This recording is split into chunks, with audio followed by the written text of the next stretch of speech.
Hello everybody, and welcome to our session, our central discussion on the history of genealogy of post-metaphysical thinking. We want to deal with religion, the topic of religion and change in the writings of Jürgen Habermas today. I welcome you all on-site and online who will participate. My name is Thomas Schmidt. I'm a philosopher of religion from Goethe-Universität, Frankfurt. And I'm going to discuss the topics of religion and genealogy of post-metaphysical thinking in Habermas's with Professor Eduardo Mendieta, who is here, and with Maeve, Cooke, and Professor Kanchana Mahadavan from Mumbai, which are joining us online. As I can see, I see them both on the screen and welcome them. I'm going to introduce the panelists later to greater length, but please allow me to start with a quick introduction, kind of a justification of this session and the ideas behind the topics of our discussion. Jürgen Habermas, as most of you have come across with, has published recently a thick volume, more than 1,700 pages, called Auch eine Geschichte der Philosophie, also a history of philosophy. This book offers something like a treasure trove of almost 2,000 pages, full of refreshing and new interpretations of well-known, but also to some extent neglected texts of the philosophical tradition. But it is not playful curiosity that drives Habermas to deal with the classic texts on faith and knowledge with such depth and perseverance. His book addresses the difficult question what philosophy is today and what it might still be able to achieve in present society. And this question is embedded in the defense and further development of what Habermas calls the project of modernity, the realization of the idea of reasonable freedom. Now, philosophy engaging in this project of modernity is post-metaphysical thinking, according to Habermas. Post-metaphysical thinking understands reason procedurally as a process of demanding, giving, and judging reasons. But if procedural reason were viewed as a mere procedure, as a pure method for testing hypotheses, then the difference between philosophy and specialized sciences would be eliminated. If, on the other hand, philosophy is expected to compensate for the thin procedures of scientific reasoning by offering thick descriptions and substantive teachings about the meaning of life, then it threatens to become a particular doctrine alongside other parochial worldviews. So Habermas' interest in religion, especially in this book, is above all motivated by his concern that philosophy today threatens to be crushed between the extremes of scientification and its reduction to a particular worldview, Verwissenschaftlichung und Verweltanschaulichung.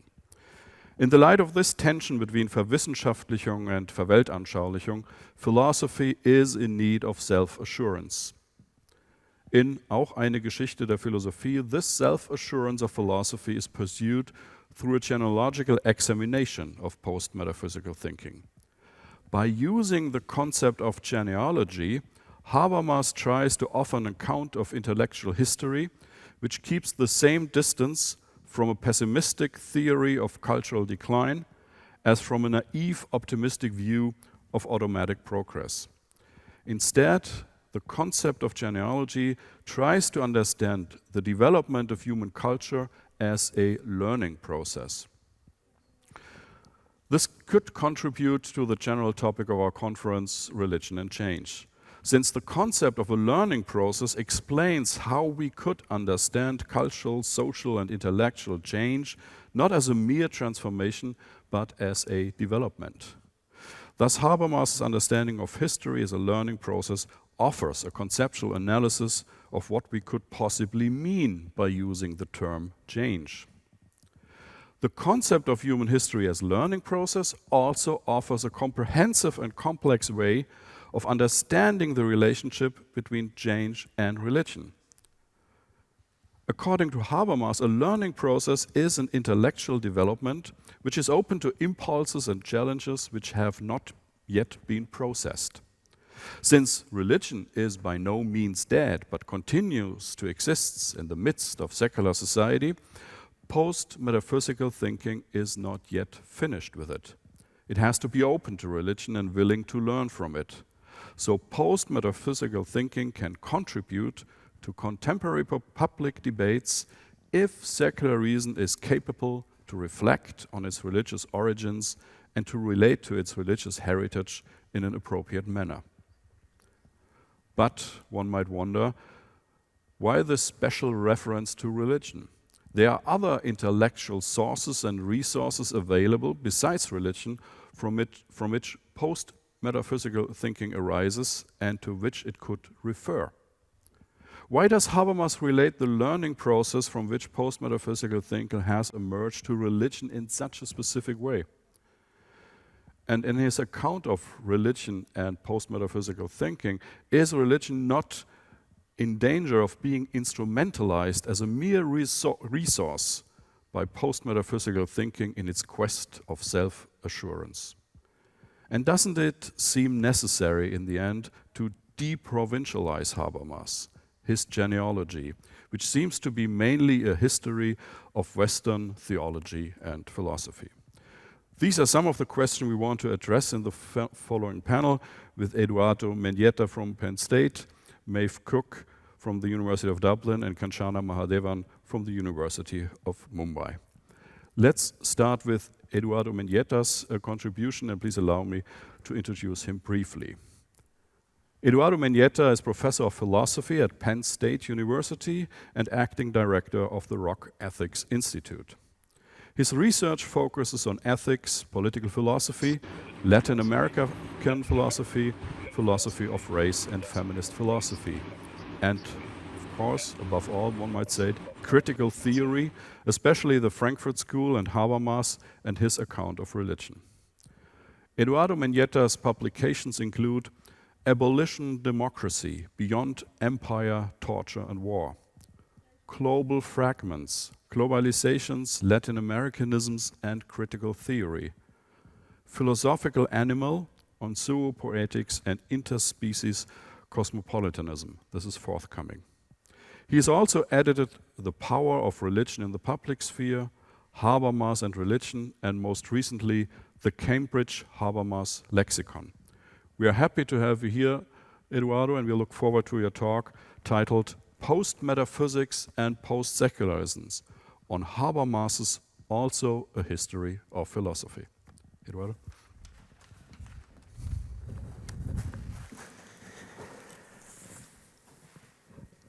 Good afternoon, good morning. I'm not sure what time zone I am in, but Thomas, thank you so much, and thank you to the University of Munster for the invitation. It's truly a pleasure for me to be here and to be able to share some reflections on Habermas's recent work, and also quite an honor to be here with distinguished colleagues in the audience.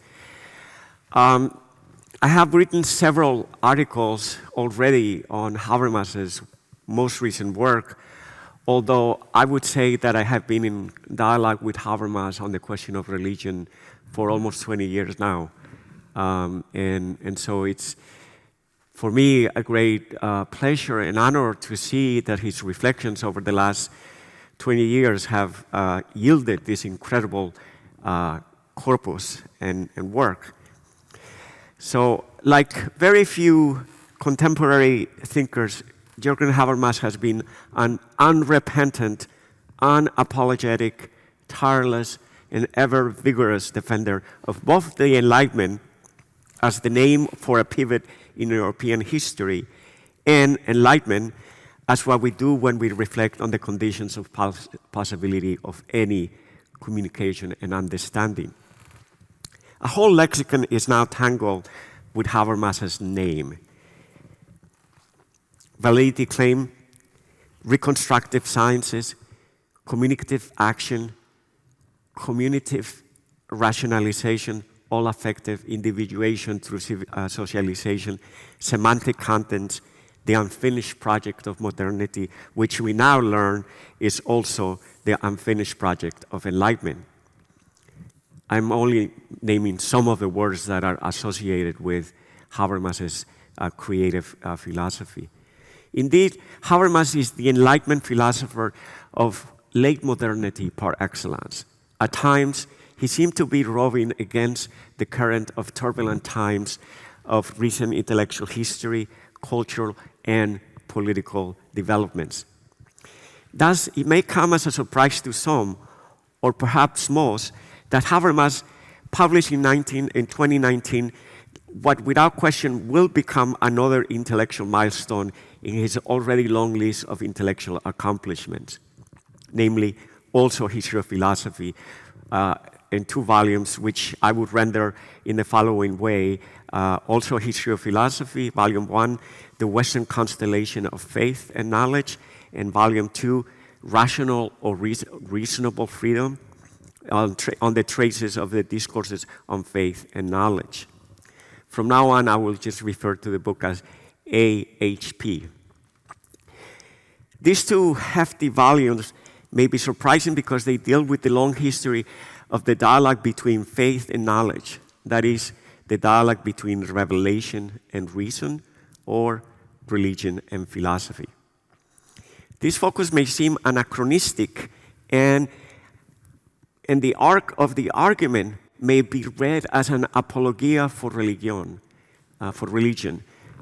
Some critics have already said that Habermas is providing here justification for religion.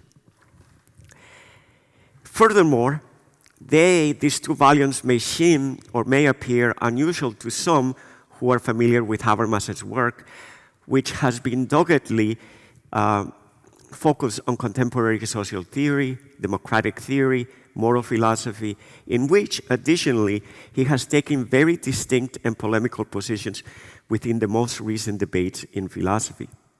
Because they might be polemical, because the volumes articulate a distinct history of philosophy that takes us behind the Greeks to the actual age, that is to say, between 800 and 200 BC. Now, somewhere else, as I just mentioned, I have provided a more detailed analysis and the trajectory of the 2 volumes. Here, I want to focus on what I will argue is key to making sense of these books. We read in the foreword that Habermas had intended the title of the books to be On the Genealogy of Post-Metaphysical Thinking, also a history of philosophy guided by the discourses on faith and knowledge. Thomas Schmidt and I were part of a seminar 3 years ago in Bad Hamburg, where the manuscript actually had that title. And for about a decade, he circulated this among his friends with the title On the Genealogy of Post-Metaphysical Thinking. The editorial Circum did not like this title. And thus Habermas had to settle for the more laconic title, also History of Philosophy, which, as we know, is a reference to Herder. It should be established for the record that Habermas has been working on this manuscript for at least a decade, and that for most of the time he had been working on it, which he circulated to collaborators and friends, with the title, as I just mentioned, On the Genealogy of Post-Metaphysical Thinking. I want to argue that if we keep in mind this original title, the systematic and theoretical intent of the work will become, if not more evident, at least more legible. A corollary of this proposition is that we have to read also a history of philosophy as the culmination, that is to say, as the theoretical and systematic elaboration of arguments that Habermas had unveiled in at least 3 prior books to this one: Post-Metaphysical Thinking, Philosophical Essays, Between Naturalism and Religion, Philosophical Essays, and not so long ago, Post-Metaphysical Thinking, 2 Essays and Replies. It is against this overarching systematic intent that I want to propose that we can discern some subsidiary claims and goals of AHP. First, that the motivation of AHP are systematic. That is to reconstruct the evolution or genealogy of rationality out of the dialectic dialogue between faith and knowledge, religion and reason, a dialectic that cannot and should not be understood as a zero sum. That is to say, in which the gains of one are the losses of the other. Second, to challenge the distorted view of rationalization of the life world as a process of its purification of religion, which means that the Weberian picture of modernization as secularization has to be revised. This means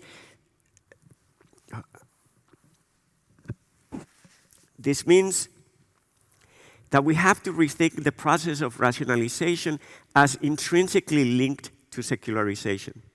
Here, Habermas introduces a distinction between secularism as an ideology and secularization as a process. Third, to challenge and unmask the caricature of the relationship between religion and reason by offering sweeping genealogies of key concepts in Western thinking, namely freedom, deliberation, science, relationality, dignity, rights, just to name some of the key terms that Habermas wants us to rethink through these books. Here, the ideas of semantic contents and redemptive translation become key for Habermas's genealogy. Like all translation, the translation of religious semantics contents does not leave unchanged either the source or target languages. So religion itself is all undergoing a rationalization process, an enlightenment process.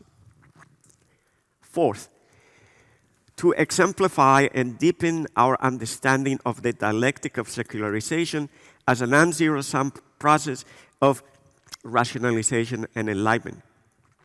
Another way to put this would be to argue that AHP is Habermas's response to and rewriting of Horkheimer's and Adorno's dialectics of enlightenment.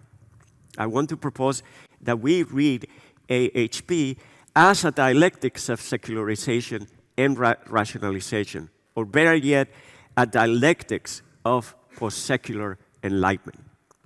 If myth was already an exercise of reason, and reason reverts to myth in its revived form, then religion catalyzes reason, and reason turns into religion, the religion of instrumental rationality.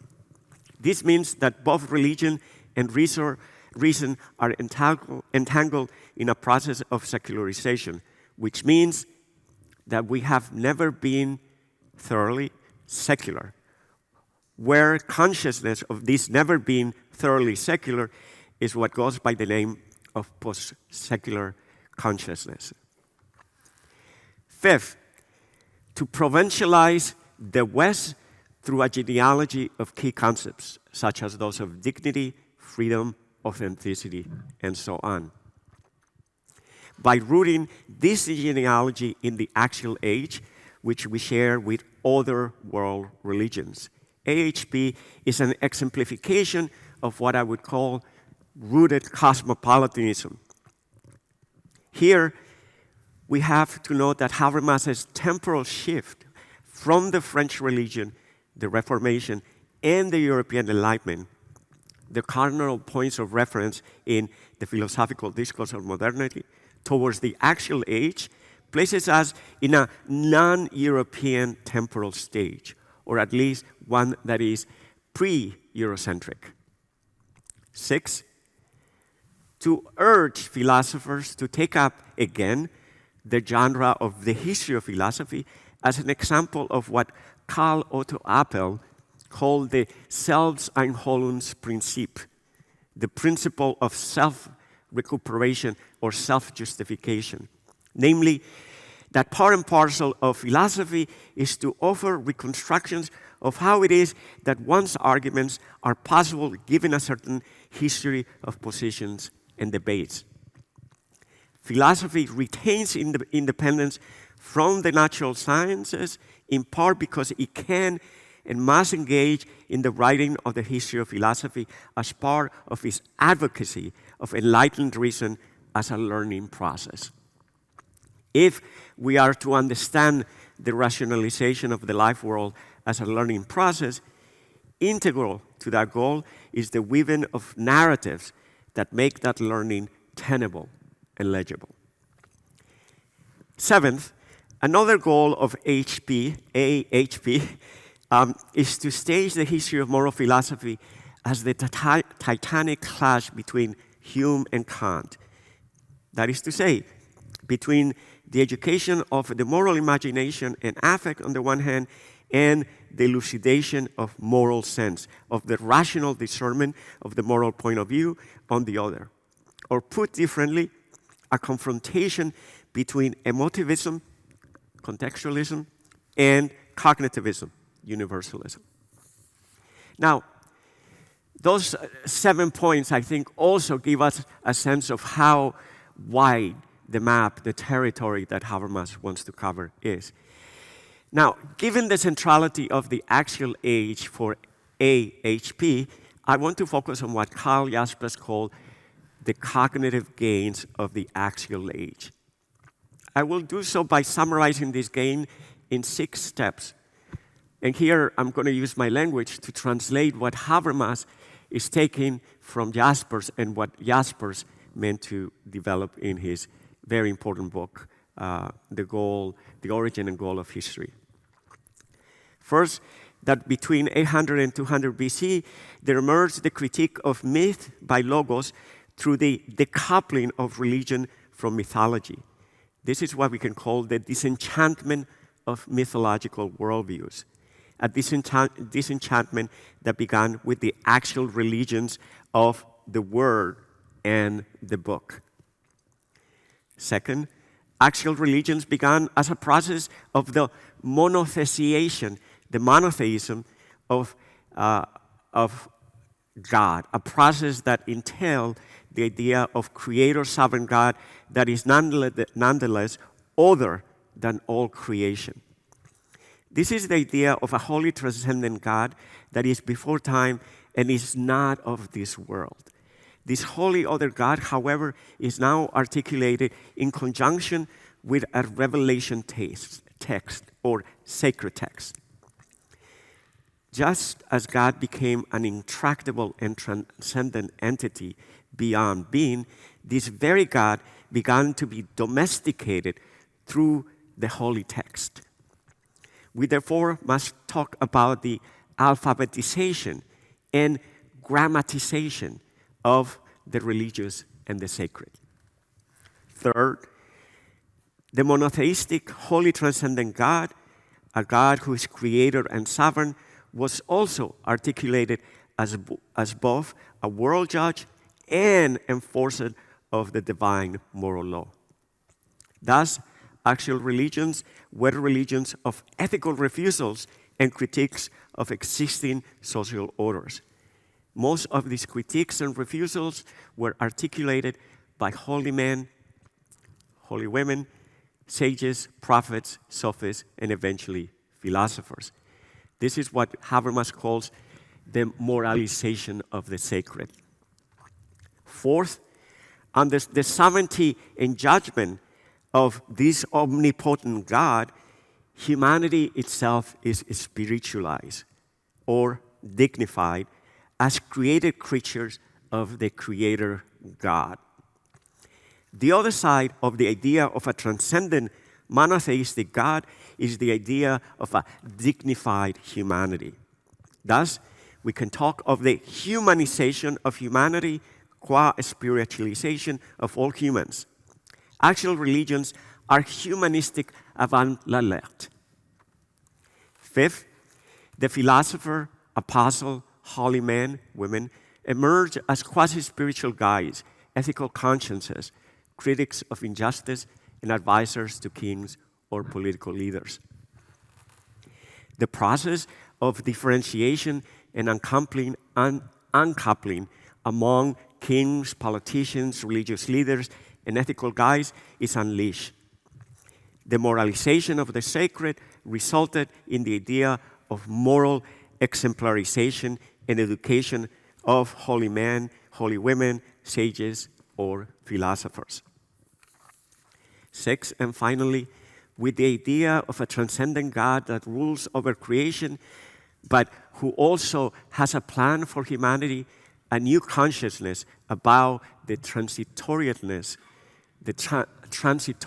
the temporality of human life emerged. It is from this idea of the finitude of human life under the judging gaze of an all-beneficent but punishing God that historical consciousness emerges. The actual God, the keeper of the balance of justice that promises both salvation and judgment, is also the God that raptures the cyclical conception of time, opening up the horizon of futurity. Human finitude is thus also revealed to be the temporal horizon of an unfinished, yet to come history. I want to argue that these cognitive gains configure a new epistemic linguistic matrix, one in which linguistification took the specific form of alphabetization of the sacred, with its attendant effects of both universalization, qua abstraction, and individuation, qua the semantic form of the propositional performative grammatization of religion. I hope we can talk about that, what that means, during the Q&A. My claim is that this epistemic linguistic matrix catalyzed a series of processes, namely those that led to the emergence of what Habermas calls post-metaphysical thinking. This means that the actual age religions had the following characteristics and were entangled in the following process of linguistification, alphabetization. So those processes that I mentioned before, I think can be also summarized in the following way. Universalization through alphabetization. So when we get the grammatization of religion, this process of universalization gets unleashed. We also have subjectification through a relation to a sacred text. We got the formalization and abstraction of liturgy and sacrament, key for the praxis of community of faith. We also find that actual religions are already demythologizing.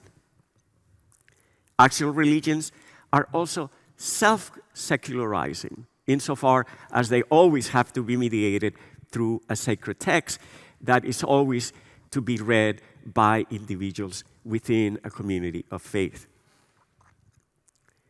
Actual religions are self-disenchanting because of this very process of grammatization. Actual religions are moralizing. They imply both a theodicy and an anthropodocy. They are simultaneously implied, a theodicy and an anthropodocy. Actual religions are already on the path to post-metaphysical thinking, insofar as the monotheistic God is not of this world and it's other than the entities and being as such. Now, I want to ask, how does Habermas understand metaphysical and post-metaphysical thinking, and how do they relate to this genealogy of the actual age religions? The key point of reference for Habermas' understanding of both metaphysical and post-metaphysical thinking is his collection of essays edited in Post-Metaphysical Thinking from 1988, and more specifically, the third chapter, Themes in Post-Metaphysical Thinking. In that chapter, Habermas identifies metaphysics with 4 key characteristics. Here are thumbnail sketches of those 4 characteristics. First, there is the aspect of what Habermas calls identity thinking, by which he means the way in which the unity of the one and the many is conceived as a relation of identity and difference, thought both logically and ontological, namely that idea and being are one, or to use Plato's language, only ideas are real, and appearances, what we experience, is transient and thus non-being. Here, philosophy, as metaphysics, has inherited from myth and religion the perspective that aims to provide a holistic view of the cosmos. Second, we have the doctrine of ideas, or forms, which establish the relationship between abstract thinking and what it yields, being. In this doctrine, the conceptual has primacy, while promising unity of the manifold, because the ideas order the multiplicity of the sensible into a logical and deductible hierarchy of being. Third, with the emergence of nominalism and empiricism, we have an entanglement of first philosophy as either metaphysics or ontology, with first philosophy as the philosophy of consciousness. This means that the ordering and securing function of metaphysical thinking, that is, holistic, universal, and supratemporal thinking, is now to be thought in terms of the Cartesian, transparent, and self-knowing epistemic subject. In this way, idealism, that is, the doctrine of the supremacy of ideas, is transformed in German idealism into theories of the self-positing subject. Fourth, and finally, corresponding to the doctrine of the ideas and the identity between idea and being, is the idea of the primacy of the bios theoreticos over the vita activa. The quest for a holistic outlook demands an exemplary form of life. Now, Habermas summarizes these themes of metaphysical thinking into identity thinking, the doctrine of ideas, a strong concept of theory, all of which are unified in the philosophy of consciousness. Historical developments have problematized these basic conceptions of metaphysical thinking. The transformation of the sciences and their concomitant success in terms of technological application challenge the primacy of philosophy with the profiling of procedural rationality, which dispenses with ontological and metaphysical commitments. In the 19th century, the humanities was suffused with experiences of human temporality and, above all, of finitude.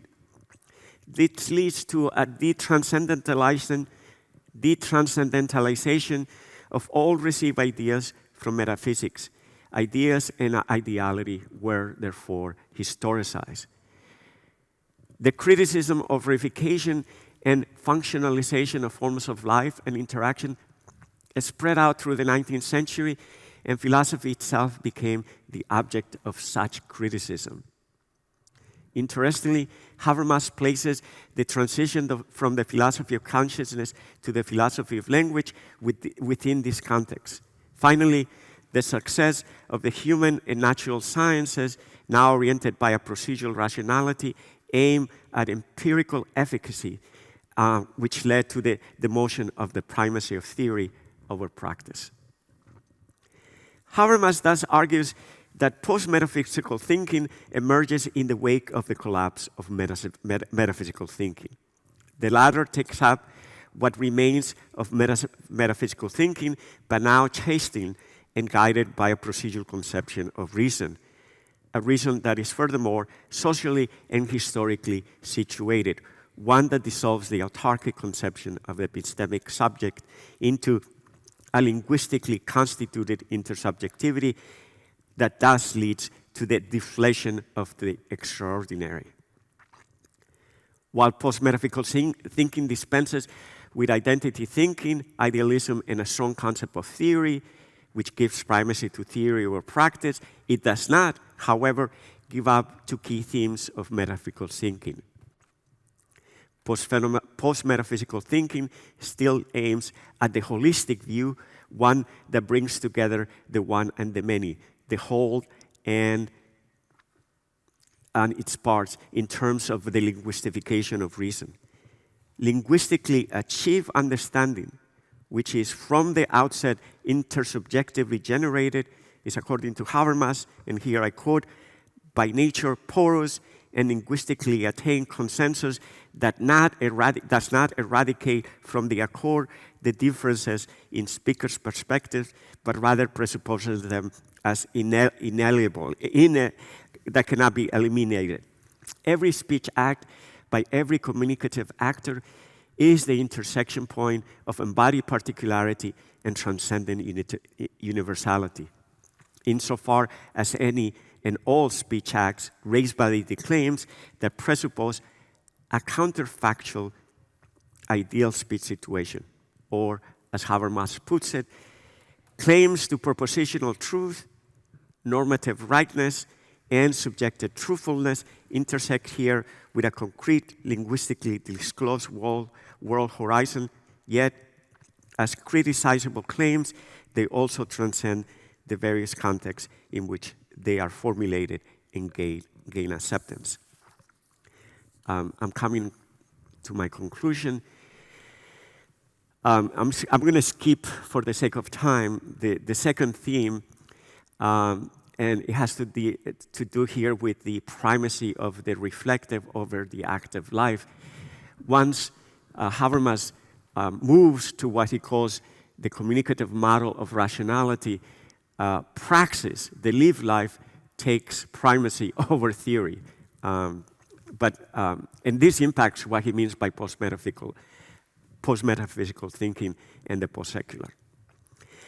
Habermas concludes themes in post-metaphysical thinking with the following statement, that now, with AHP before us, must be read as a promissory note. Philosophy, even in its post-metaphysical form, will be able neither to replace nor to repress religion as long as religious language is the bearer of semantic contest that is inspiring and ever indispensable. For these contents eludes, for the time being, and he puts it in a question mark, for the time being, the exploratory and explanatory force of philosophical language and continues to resist translation into reasoning discourses.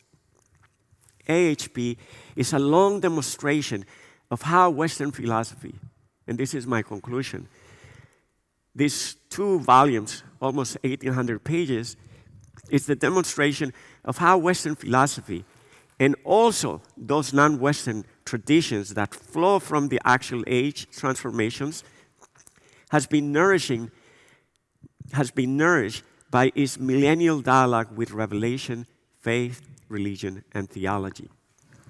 Post-metaphysical thinking, which nourishes from some of the key themes in metaphysical thinking, is at the same time the continuation of the actual age cognitive gains by the means of the thorough linguistification and alphabetization of reason and intersubjectivity.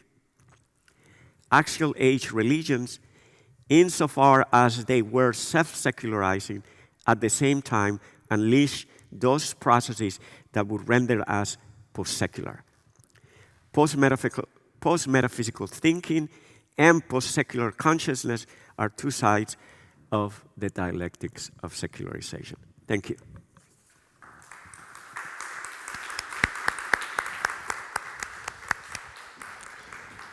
Yeah, thank you very much, Eduardo, for this lucid talk, which puts Habermas's account of religion in this major volume into perspective of this development of his whole philosophical account of religion over the years, but also with his basic theories of language and reason.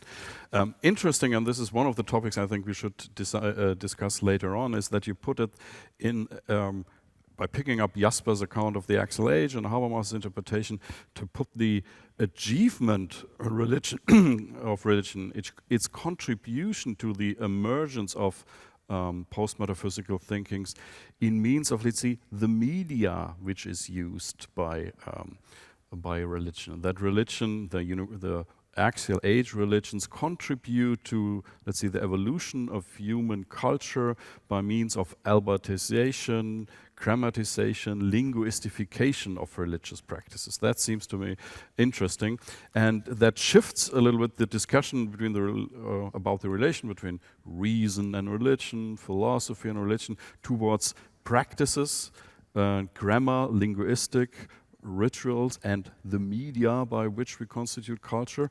And it is a kind of a counter position to, let's say, a more general uptake or general perspective under which we discuss the relation between reason and religion, philosophy and religion, and that is the relationship between faith and knowledge. And so I'm very happy that Maeve Cooke is now taking up on Habermas's interpretation of Kierkegaard, because that is a very decisive, crucial point where we could see how Habermas is relating the classical conflict between mere faith and knowledge by argument, how he puts that in this story of post-metaphysical thinking. So I'm happy to give a word to Maeve Cooke now, and Maeve Cooke, as most of you know, is professor of philosophy at the School of Philosophy in the University College in Dublin. She was also visiting professor at the University of California, Berkeley, and at the New School for Social Research, and she was visiting a research fellow at many prestigious universities in Berkeley and in Yale.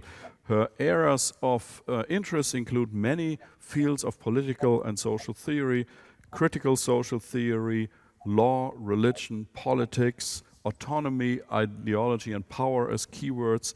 And quite recently, she focuses particularly on the question of truth in social and political theory, and that with a particular attention to debates on religion and politics. Her principal book are Language and Reason, a study of Habermas pragmatics, but also representing the good society. She's also the editor and translator of Habermas's work put together, for example, in On the Pragmatics of Communication. And she has published numerous articles in scholarly journals and books, mainly in the areas of social and political philosophy. So she will talk today about existentially lived truth or communicative reason, Habermas's critique of Kierkegaard. Maeve, let me say just one, Maeve intended to be here in person, but since because of the upcoming railroad strike, and she had a very important appointment tomorrow in Constance, so she needed to stay there. But we are very happy that she's gonna join us now on the big screen. Maeve, welcome. Thank you very much, Thomas, and I hope you can hear that I'm clearly audible. I'm so sorry not to be joining you and Eduardo in Münster. I love Münster. I've been there twice. I had my train booked. I was packing my bag when I heard about the train strike. The irony is I'm already in Germany, but in the very south, 8 hours away. So anyway, I can't be here, but let's hope, let's make the best of it, as Thomas and myself agreed. My aim in today's presentation, I'm just checking the time here, my aim in this presentation is to question the cogency of Habermas's de-transcendentalized understanding of the transcending power of reason. Since the 1980s, as we've heard from Eduardo, in his writings on post-metaphysical thinking, Habermas frequently uses the term de-transcendentalized to refer to what he also calls the inner world or intramundane character of the transcending power he attributes to reason. And in his writings, as most of you know, reason is construed as communicative reason or rationality. He also refers to reason's immanent transcendence. Communicative reason, accordingly, is an interpretation of reason in which reason's transcending power is construed immanently in secular linguistified terms. In Auch eine Geschichte der Philosophie, I'm going to refer to it confusingly now as AGP. In AGP, Habermas introduces a number of welcome modifications to his previous account of post-metaphysical thinking. However, I'm not going to go into them here. I do welcome them, though. He does not abandon, or even modify one of the core tenets of his earlier accounts, which is that a secular, linguistified interpretation of reason is the only appropriate one for critical social theorizing. And this is what I call into question in the following. In AGP, Habermas engages critically with Kierkegaard's view of reason. Kierkegaard sees reason as operating within human history, while at the same time possessing a transcending power that intervenes into the historical process. This power enables human subjects to act autonomously, liberating them to a mode of freedom that consists, in Kierkegaard's phrase, in being able to be oneself.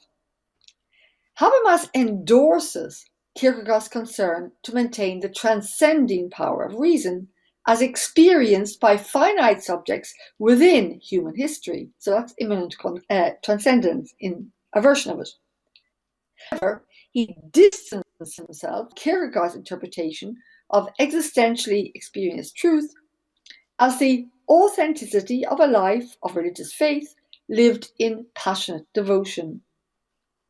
Rejecting his interpretation of the transcending power of reason as the power of a personal God, Habermas instead offers a secular, linguistified reading of it.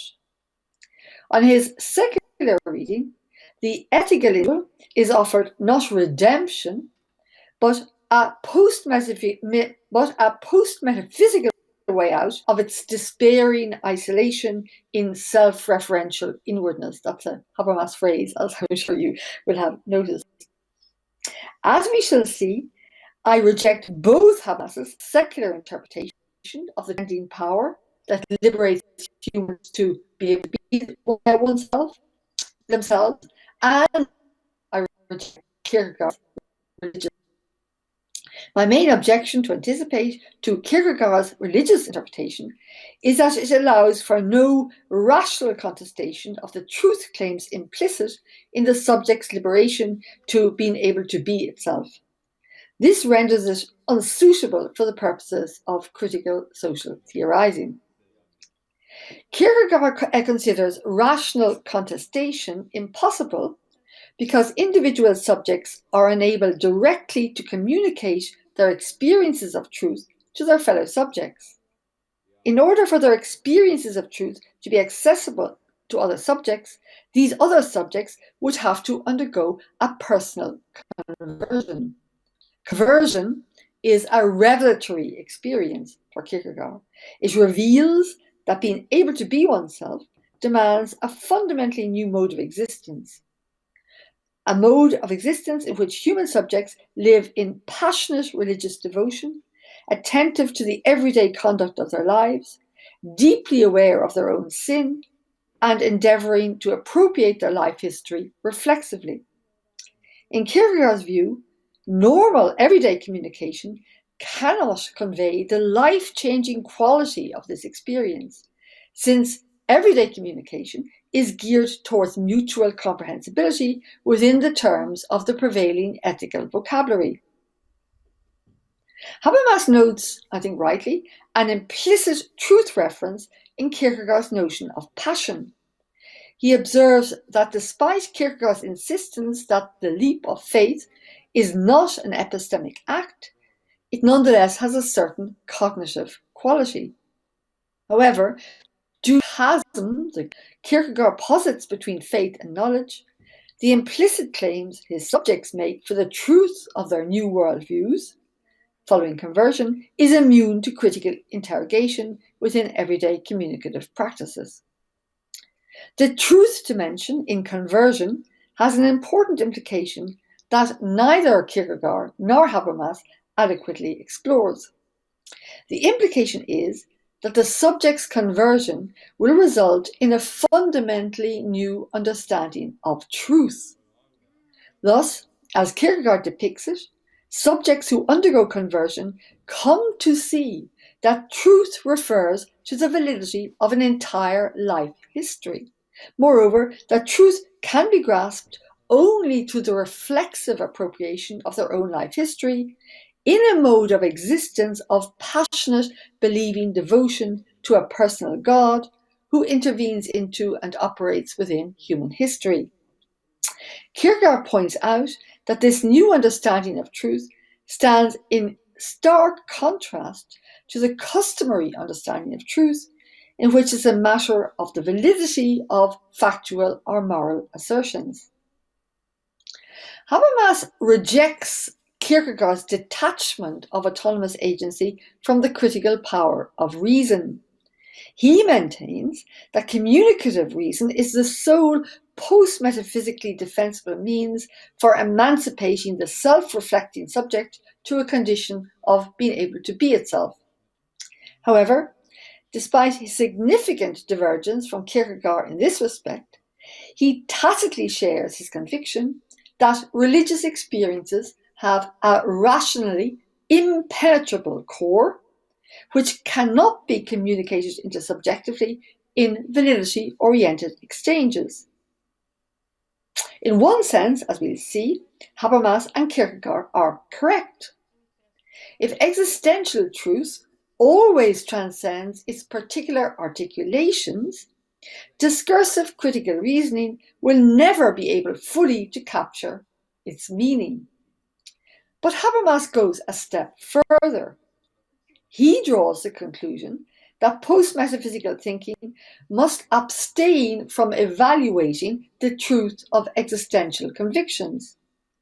In AGP, as in previous writings, he insists that the truth claims of religion-based and other existential convictions, unlike moral norms and principles, cannot be justified rationally. And this is what I take issue with. However, let me clarify that I am in agreement with Habermas on certain points. I share his view that contemporary philosophy requires an appropriately re-articulated conception of being able to be oneself. Let us call this ethical existential autonomy. I agree, furthermore, that this form of autonomy cannot be based on the subject's recognition of its own dependency on an absolute power that escapes rational understanding. I think Habermas is right in general to tie autonomy to rational insight. The problem, however, is that he thinks of the rationality of insight as discursively produced, as generated in discourses, which are idealized justificatory processes that culminate in rational agreement. And in consequence, in Habermas's writings, the concept of rational insight is applicable only to universalizable norms and principles, since only these are susceptible to universal rational agreement. He's not always consistent on this, but I think I'm pretty persuaded that's his final view. This means that rational insight cannot be claimed by existential values, including religiously based ones, since Habermas considers these non-universalizable. This means, in turn, that his discourse theory has no conceptual space for the idea of ethical existential autonomy. It's noteworthy, therefore, that his dispute with Kierkegaard in AGP centers on a mode of ethical existence, being able to be oneself, for which the term ethical existential autonomy seems entirely appropriate. Again, to be clear, my view is that Habermas should explicitly embrace the conception of ethical existential autonomy and make conceptual space in his theory for doing so. But even in AGP, Habermas continues to insist that post-metaphysical thinking must be, as he puts it, ethically abstinent and refrain from evaluating the truth content of ethical existential convictions.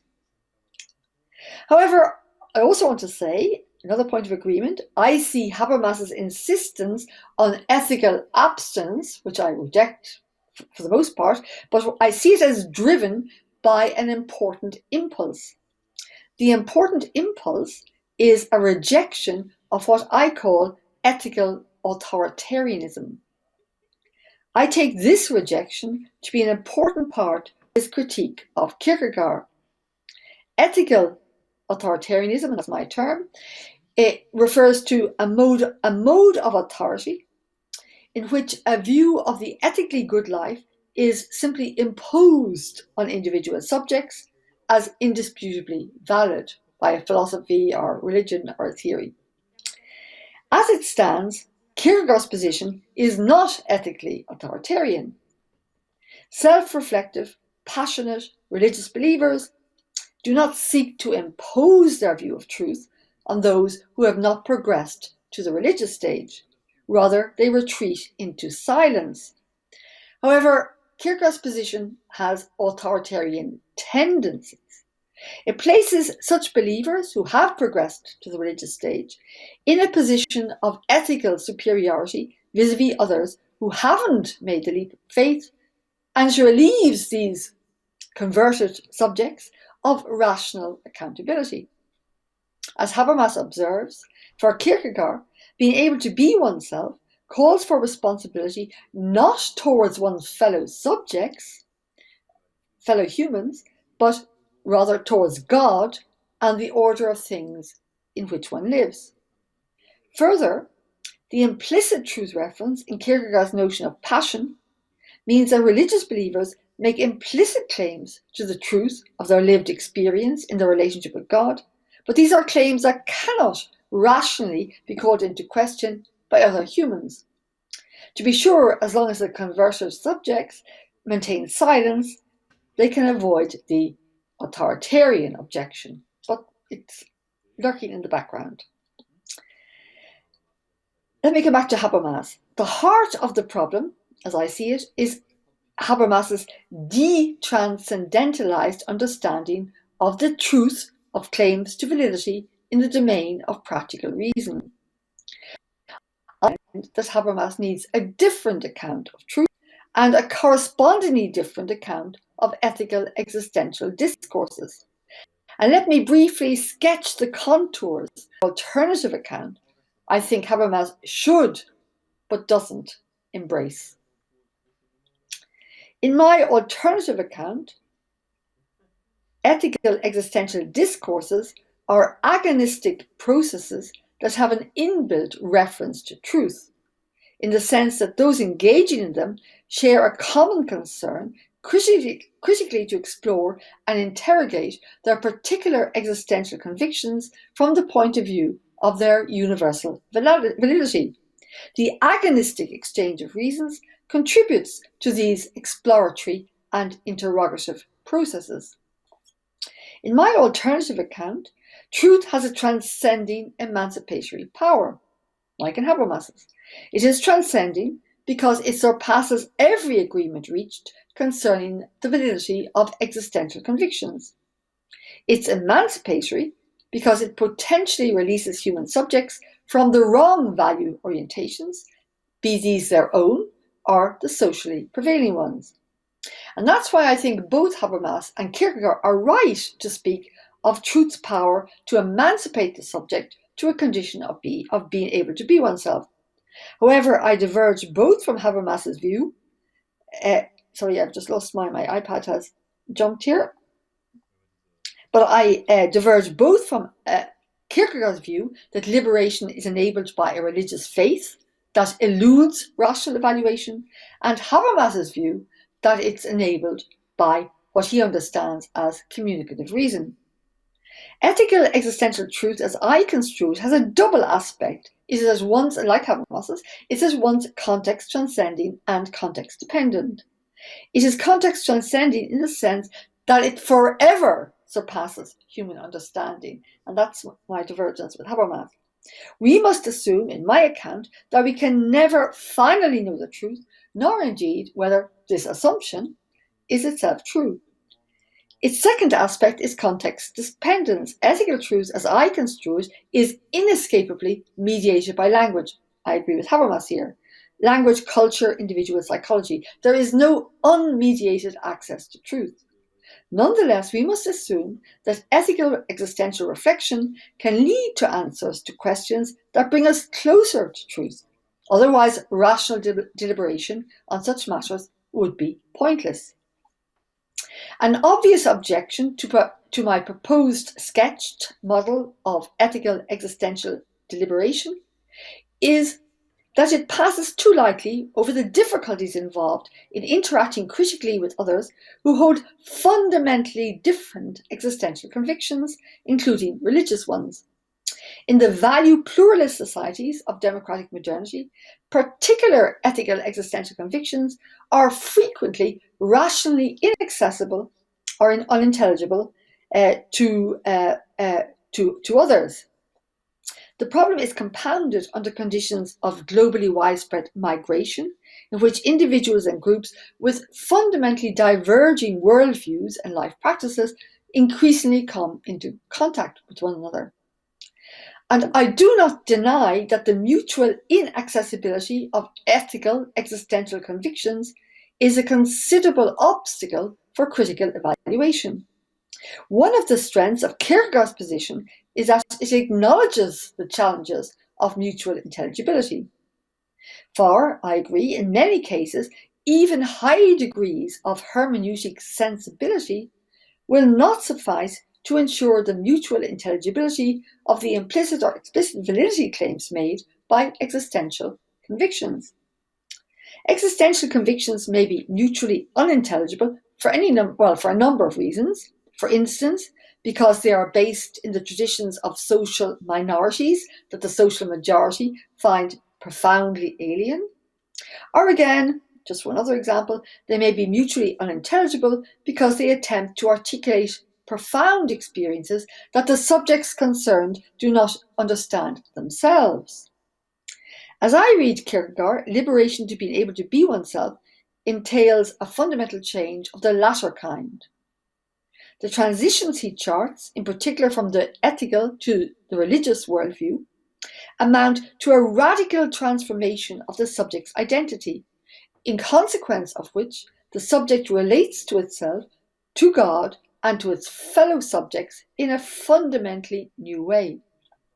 The theologian Jürgen Moltmann speaks of fundamental experiences that change one's entire life and place it in a new perspective. We can infer from this that the subject's thinking too is fundamentally transformed. Subsequent to such transformative experiences, the subjects concerned are likely to encounter considerable difficulties of mutual intelligibility if they assume rational responsibility for the validity of their new worldviews.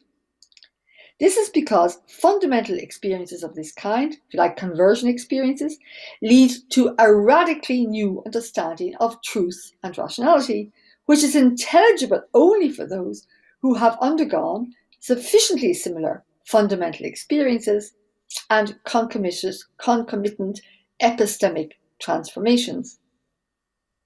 Even under Habermasian ideal justificatory conditions, their new worldviews may remain unintelligible to their interlocutors. Of course, such transformations are not specific to religious believers. We may think of the victims of war crimes, for example, so fundamental experiences. As things stand, there's no room in Habermas's discourse theory for critical discussion and evaluation of the truth of experiences that involve fundamental transformation in Moltmann's sense. I conclude, therefore, that the transcending power of communicative reason is not sufficient for the purposes of freeing individual subjects to being able to be themselves, when autonomous agency is understood along Habermasian lines as involving rational insight, as I think it should be. On the other hand, Kierkegaard is right to say that liberating individual subjects to being able to be oneself requires a fundamental transformation on the part of the subjects concerned, or I should say that is certainly right about Kierkegaard. His interpretation of the emancipatory process is nonetheless unsatisfactory for the purposes of a non-authoritarian, critically engaged political or social theory because it allows only for a retreat into silence. Put differently, Kierkegaard fails to acknowledge the linguistic dimension of existentially lived truth. And that's where I'm with Habermas. I'm just finished here. By contrast, I take the view that the linguistic articulation of fundamental transformative experiences constitutes an important step in recovering the ethically self-determining agency of those who undergo them. Here, it's important to note the and disclosing role played by poetic language. I want to that critical social theory requires a dynamic view of language and of socio-cultural vocabularies in which the poetic use, in the broader sense, the poetic use of language contributes to its semantic renewal. The example of transformative experiences casts new light on the mutual unintelligibility of existential convictions. It allows us to see that at any given time and in any given socio-cultural context, participants in the communicative exchange of reasons may not share the same evaluative vocabulary. In consequence, particular subjects may be unable to provide the kinds of reasons that would make their utterances intelligible and hence potentially justifiable to those they address. However, it enables us to see too that it's a mistake to see this as a shortcoming either of language in general or of a specific ethical vocabulary, religious or non-religious. Rather, it's a difficulty that may arise at any time and in any context. Moreover, due to the continuous movement of language and its vocabularies, aided by poetic creativity, this is not a difficulty that is in principle unsurmountable. Indeed, we should view it not as a difficulty, but as something positive, since a lack of such challenges would be a sign of semantic stagnation. It would be a sign that the streams feeding in to the socio-cultural reservoir of reasons have dried up. In sum, Habermas's discussion of Kierkegaard shows that the transcending power of intersubjective dialogue is insufficient to liberate the subject to a condition of being able to be oneself, because this form of autonomy may always depend on fundamental experiences that the prevailing socio-cultural vocabulary lacks the resources to articulate and thus cannot be communicated linguistically in the given socio-cultural context. In order to allow autonomy in an ethical existential sense, therefore, Habermas would have to give up or fundamentally transform his de-transcendentalized conception of communicative reason. Thank you.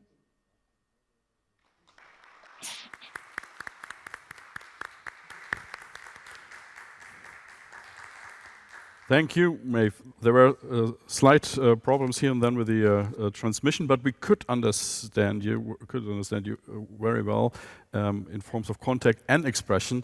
I think you proved that the poetic use of language and the academic use of language must not necessarily contradict each other. So that was a beautiful talk. And I would hang on to your criticism or to your, let's see, subtle interpretation of Habermas's that context transcendence and context dependence does not necessarily contradict each other or can be separated when it comes to ethical autonomy to deep situated convictions and decisions we make.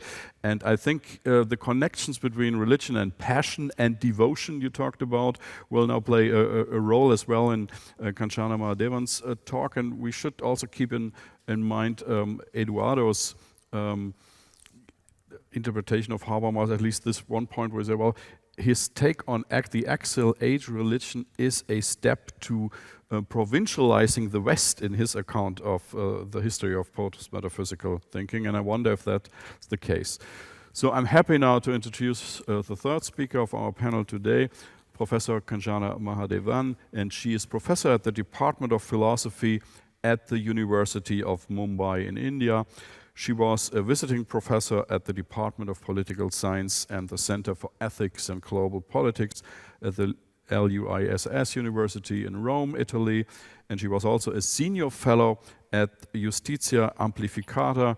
This is a center for advanced studies run by the FU Berlin and the Goethe-Universität Stefan Gosepart and Rainer Forst are there in charge. And she was a fellow, and we met in Frankfurt and in Bad Homburg, and so I'm happy that from now on we can continue our discussions on Habermas. Her main research areas are continental European philosophy, with a special reference to issues pertaining to ethics, knowledge, and political philosophy. And she has also published in the areas of gender studies, critical theory, political thought, and film theory. And among those publications are Between Femininity and Feminism, Colonial and Post-Colonial Perspectives on Care, Constitutional Patriotism and Political Membership, A Feminist Decolonization of Habermas and Ben Habib, and Feminist Solidarity in India, Communitarian Challenges and Post-National Prospects. That has been published in a volume by Tom Bailey called Deprovincializing Habermas. So we're looking forward to your talk, Kanchana, about the public sphere and the tradition of Bhakti Saints as an alternative to Habermas' account of secular translating religious belief. Welcome to Münster. Yeah, thank you so much, Professor Thomas Schmidt, for this kind introduction. And I'll begin immediately. I hope the transmission is okay. Earlier I couldn't hear a good chunk, but now I can hear everybody very well. So just a second. Just a second.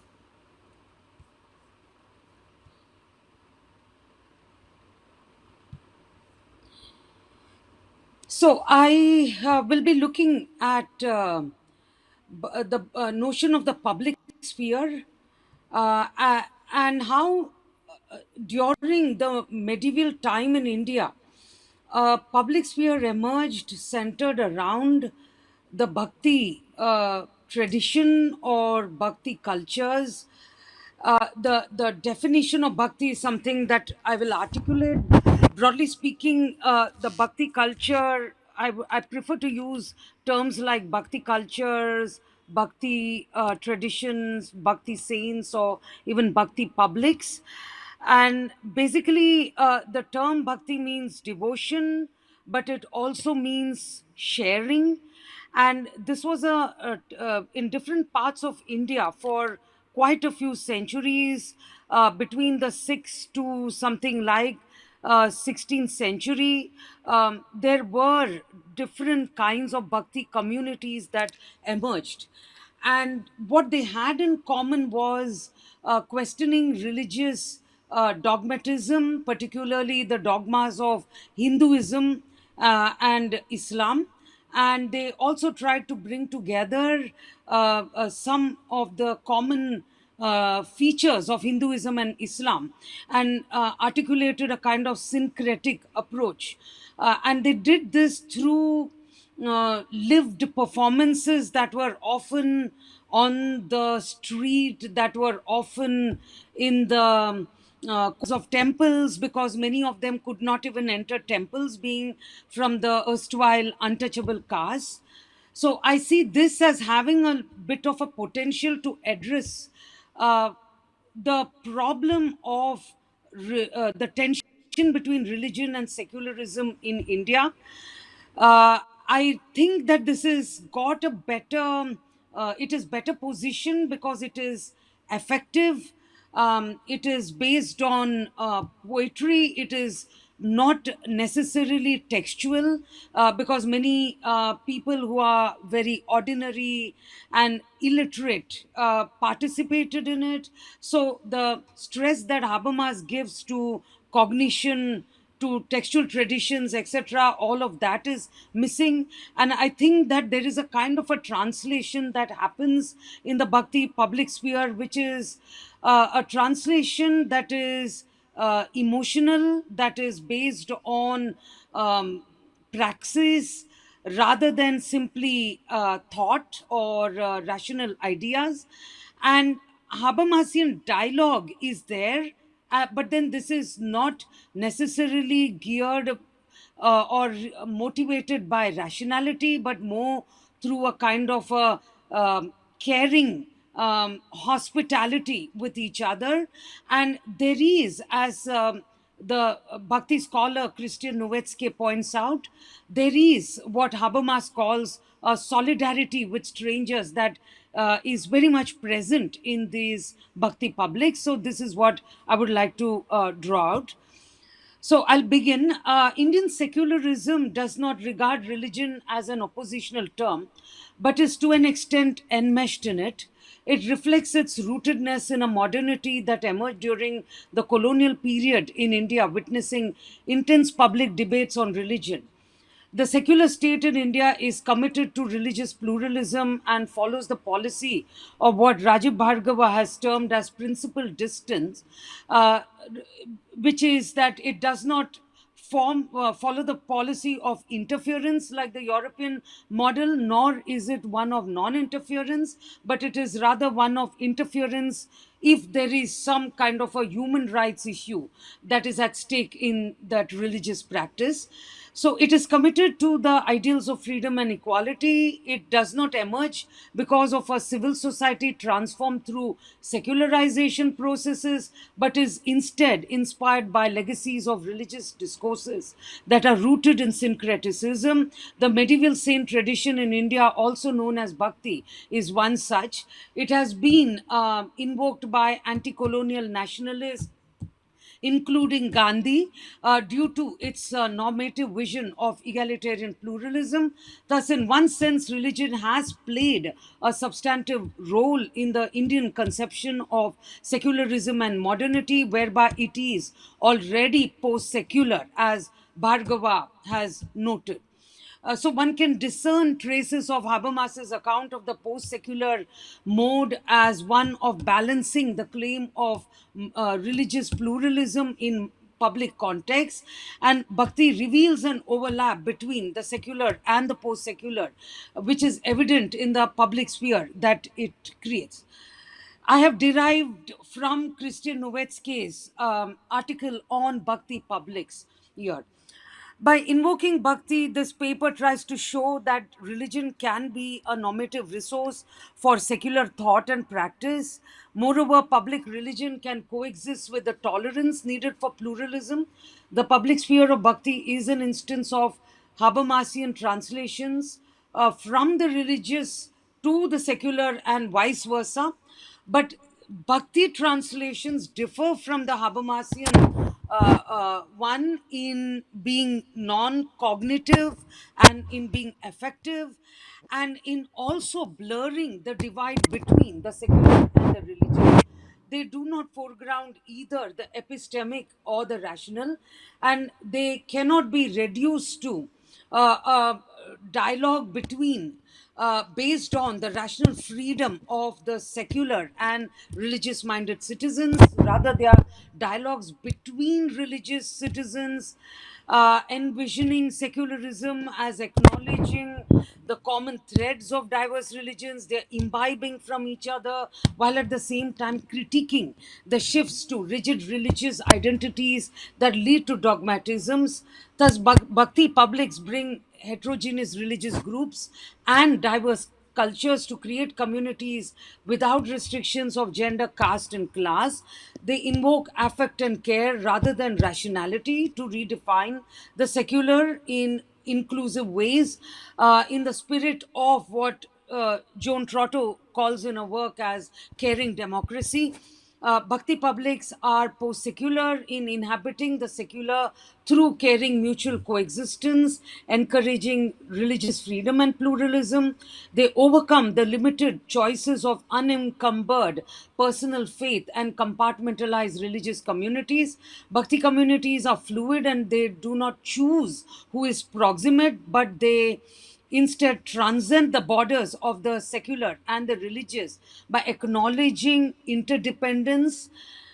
This is also a critical hermeneutics of religion, which highlights the coexistence and of religious faiths and their overlaps, in whose light secularism can de-absolutize faith and valorize religious pluralism. So, in the first part of the paper, I discuss Habermas's account of the challenge of religion and how the Indian context differs from the Western context. Does religion pose? What kind of a challenge does religion pose in the Indian context? And is it one of engaging with scientific knowledge and overcoming a bridge that is there, overcoming the divide between scientific knowledge and faith? Or is it the divide between different faiths? So I argue that it is the divide between different faiths, and that science is not at the crux of the problem, but that religious diversity is, and also religious dogmatism is. Uh, I go on to then discuss the notion that India has been post secular always since the period of colonial modernity. I extend this notion of the post secular to the medieval era and the Bhakti publics in the third section of my paper. So, Habermas's writings on religion have raised the vexed question of engaging with religion in the domain of public life. The latter is considered as the outcome of secular modernity, hence, its relation to religion is contested. The Western picture of religion's withdrawal into the private sphere with the advent of modernity led to the idea that secularization of society was necessary for a non partisan state. However, as scholars such as Neera Chandok argue, secularization, secularism, and the secular are distinct notions despite their affinities. Casanova has also made a similar argument.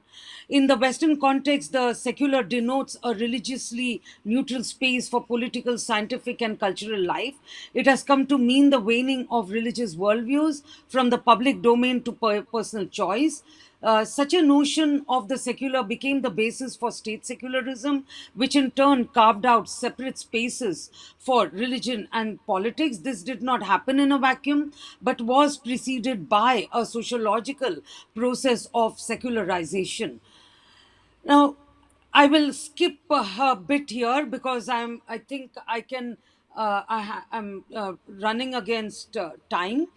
So there is a new Cold War that has taken place, as Mark Jürgens Meyer has pointed out, between secularism and religion, and this has happened because the so-called secularization of society has, to an extent, come to a standstill due to the migration cycles to the Western world, where cultures rooted in non-Christian religious worldviews have been questioning enlightenment. And on the other hand, as Habermas points out, he uses the phrase enlightenment fundamentalists. They too do not have a tolerance for the religious minded. So the missionary expansion, radicalization, the political use of religion for violence, these are all the source for the new kind of challenge that this tension has the new kind of challenge that this tension has posed today. And Habermas notes, I quote him, the secularist certainty that religion will disappear from worldwide in the course of modernization is losing ground, even though there is a robust support for secularism. So the friction between religion and secularism emerged through the secularization processes in the West, with religion carving a distinct position for itself. Now, the Indian context shows something quite different because it reveals another avatar of this new Cold War between the secular and the religious, rather than an irreligious secularism that is pitched against religion. There is instead in India a tension between the non dogmatic and dogmatic approaches to religion. Religion is not excluded from modernity because it is an integral part of Indian Renaissance that emerged during British colonization. The public struggle in religion took a different shape. In fact, it largely manifested itself through conflicts within religion as much as between them, instead of a confrontation between an irreligious secularism and religion. And in both the Western and Indian, there is a common point, though, that there is a certain persistence of religion which is there despite the uh, European enlightened modernity, which in the Indian context has an external source, whereas in the Western context it is internal. So it puts to rest, of course, this idea of the Enlightenment as having the last normative word. But the new Cold War in India, at least since the advent of colonization, has led to a certain tension between religions, and also within religion and between religions, where the whole question now is, how does one nurture an identity that is open ended, that respects the other, that is tolerant, that imbibes from the other, and so forth. And the problem is the confrontation between a majoritarian Hinduism versus non majoritarian religions. Such as Christianity and Islam, among so many others. Another sore point is that religious identity, how do we get this identity? Is it through nature or is it through nurture? There is an age old conversion debate in India. Opponents of conversion regard it as domination through proselytization, primarily by Christians. On the other hand, it is regarded as a fundamental right by Christians who believe that it is very much compatible with the Constitution.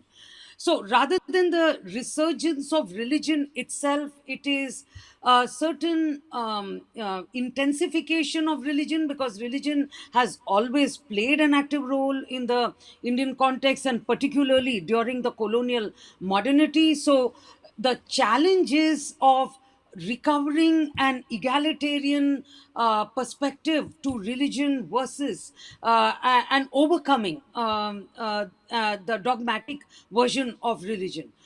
So the social secularization, in fact, was hardly very strong in India because of the very, very important role that is played by religion in social context. And there is also the issue of multiple modernities, because the possibility of reforming religion itself was articulated by several of the social reformers during the colonial period by invoking criteria of rationality and science and connecting those with religion. So the contestations between intransient and malleable affirmations within religion, the visibility of multiple forms of faith, have motivated rethinking the democratic norms of freedom and equality with respect to religion today, and with respect to the multiple forms of faith. And this is particularly so in the Indian context, where the freedom to pursue faith through conversion, for example, has the potential to resist caste system and patriarchy, as the instances of Ambedkar and Pandita Ramabai reveal. Habermas's work engages with rethinking these democratic principles in the context of religion, the challenges of science. He examines the relationship between religious faith and secular scientific knowledge systems in a post secular world. So his interventions raise this, although the motivation that drives Habermas is not the same as what would drive an Indian to think about religion and secularism. However, the questions that he raises are extremely relevant in the Indian context. So, to what extent does the inclusion of religion retain the dominance of a religious community? The implications of, to what degree can be, what are the implications, sorry, of including religious reasons in public debates or in official documents such as codes of law? How do we conduct ourselves in a civil way when we see enormous differences? Is it possible to have inclusiveness? I think those are the questions that are extremely relevant in India. And this is argued for by Kane Panikar, who notes that religion is not a new phenomenon. Actually, I differ with him in that I think that religion is not a new public phenomenon in India, because it is very much a part of the public ethos, as the colonial modernity in India shows. And Panikar, who endorses Habermas's position for translating the religious to the secular in the interest of larger social solidarity, quotes various surveys that were conducted several years ago, a decade ago, actually, which showed that Indians are becoming more and more religious. And this is, of course, reinforced in a recent survey, which is the Pew Research report, which shows that almost 97% of the Indians are religious, and your religious practices of rituals, diets, pilgrimages, all of these have increased rather than simply beliefs. So it is more in terms of practice. And the public sphere in India certainly reflects this. And this is something that Panikar notes, that in the 18th century European public sphere that Habermas has talked about, that mediated civil society with the state, it is a bourgeois category in which individuals participated to engage with public matters. Religion was not central to it. So it was separated from the state and so forth, and the Enlightenment values of reason and humanism dominated it. However, all citizens also had access to it via protection of the rule of law. The colonial public sphere differed from this in the Indian context because it's not a bourgeois public sphere. It emerged under conditions of utmost restriction and repression of colonial rule. There was no economic freedom. There was political control. Uh, um, Media was censored. In fact, the idea of censorship itself was introduced during the colonial period.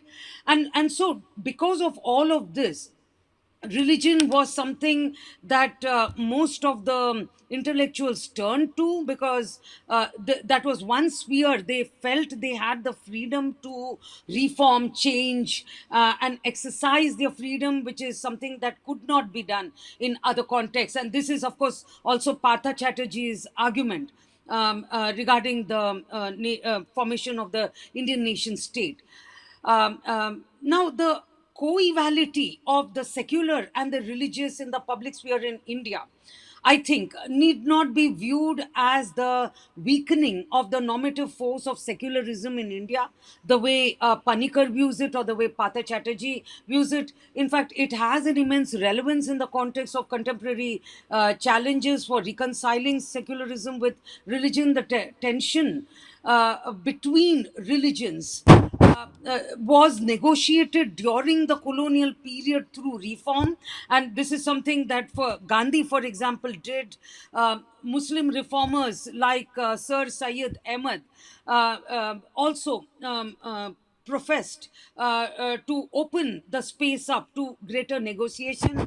And we see this also in the work of Ambedkar, the architect of the Indian Constitution, who, in fact, for the first time articulated in India the possibility of an engaged Buddhism that is compatible with the ideals of science and with the ideals of rationality.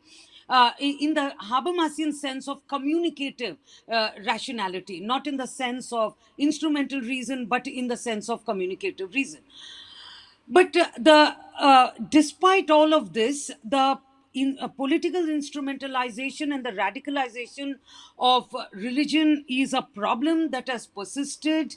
And this is because there is a certain critique in India of the attempt to combine secularism with religion, which Gandhi himself, as we know, was killed by a fundamentalist. So this is something that was critiqued right from the time of the colonial period, and that critique has strengthened today. And the religious minded citizens, how are they going to engage with the other citizens, that is those who are, I mean dogmatically religious citizens? How can they engage with citizens who are secular and religious at the same time, or who have more open conceptions of religion? I think that this idea of the epistemic cognitive shift that Habermas talks about, of trying to, take the point of view of other religions, or adopt the logic of scientific knowledge, or try to adopt the secular reasoning that is prevalent in the political arena, which Habermas has spelled out in his discussion of religion in the public sphere. I don't know if this is going to work in the Indian context, because the problem is not so much one that of negotiating knowledge and faith. It is rather a problem of negotiating different forms of faith, different versions of faith. And I think that it is here that an effective core of bhakti can help, what Nowitzki calls the political theology of bhakti. Can I go on for another 5 minutes more? Professor Mahadavan, can you hear me? Yeah. I'm sorry. Yes. I think we're running out of time, and those were so important contributions and questions, and I would be sorry if you could take up on them. So just a final word, so can we wrap it up, and people want to step in the conference. Would that be okay?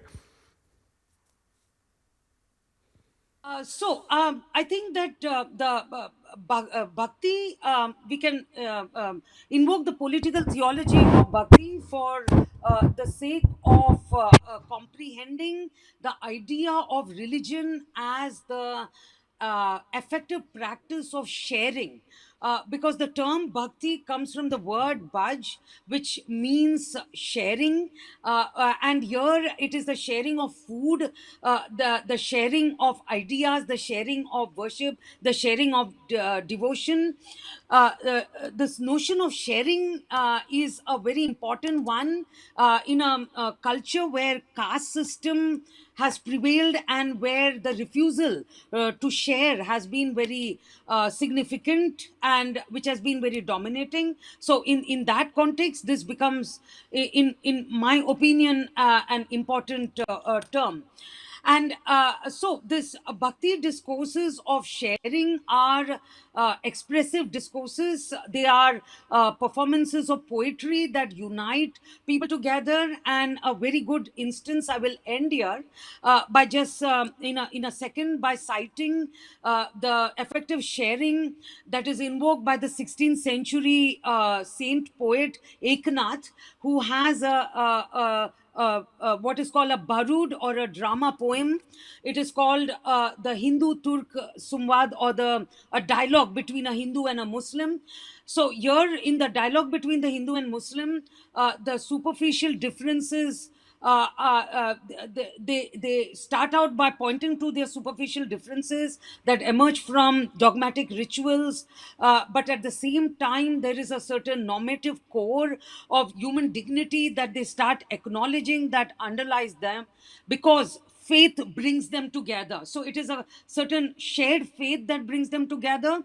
And for this shared faith, one, Eknath here stresses on the need for adjustment and a common living together. So it is perhaps this kind of a translation that would allow us to engage with the new Cold War that has emerged between faiths and within faiths. Thank you so much.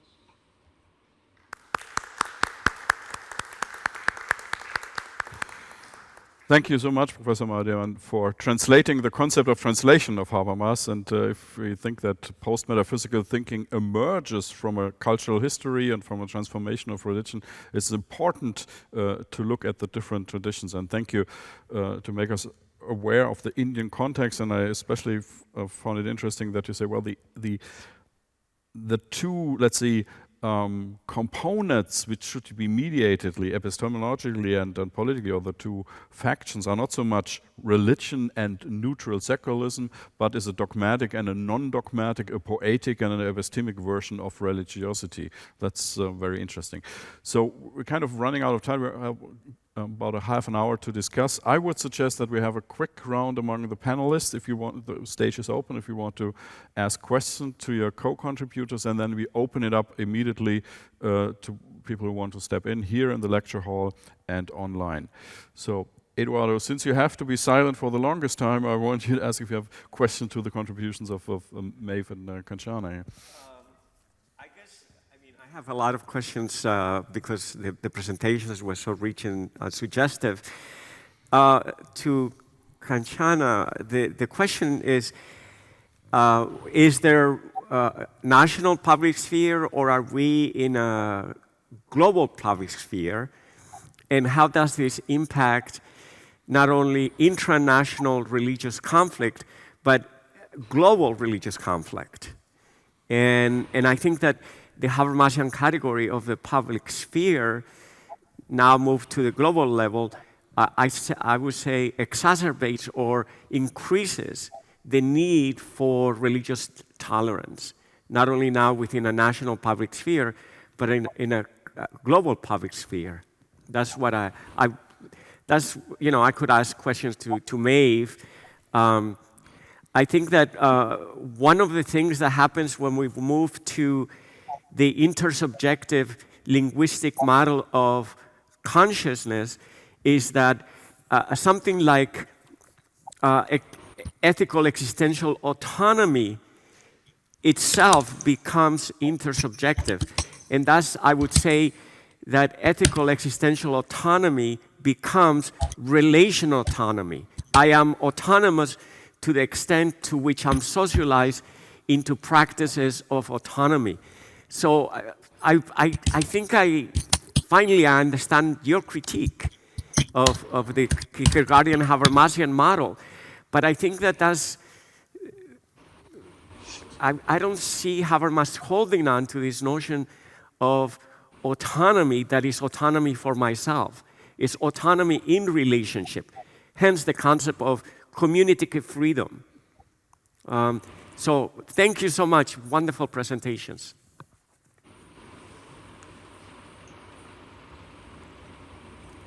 Kanchana, you want to react? Global or national public sphere as a setting for the conflicts? Yeah, thank you so much for your question. I think that the colonial public sphere, that is a fascinating question. Thank you for helping me think with it. The colonial public sphere is, I think, a national public sphere where someone like Gandhi, brought this up as an anti-British sense of recovering indigenous traditions that are nevertheless rooted in some kind of reform. So Hinduism should reform itself of obscure practices and superstitions so that it can become modern and India can become independent, nationally. But the Bhakti public sphere, I think, is what many scholars have termed as a cosmopolitan, vernacular cosmopolitan public sphere, where these Bhakti saints were saints who came from different walks of life, in fact, from very humble backgrounds. Many of them were not even educated, so they were laborers. Chokamela was a laborer. He was actually a mason, and there was a tailor, another saint, Namdev, was a tailor, and they came from these very humble professions, and they met others on the way out of the blue, and I think that is what fascinates me about the Habermasian framework, that there is is a certain solidarity with strangers where I do not decide in advance whom I'm going to encounter or meet, but that I would end up meeting anybody, and I end up connecting with that person. And in Bhakti Saint poetry, there is a lot of praise given to how the world itself is the point rather than any narrow sectarian identity. So I do think that it has the possibility of addressing the kind of global conflict that Habermas is trying to deal with. Yeah. Thank you so much.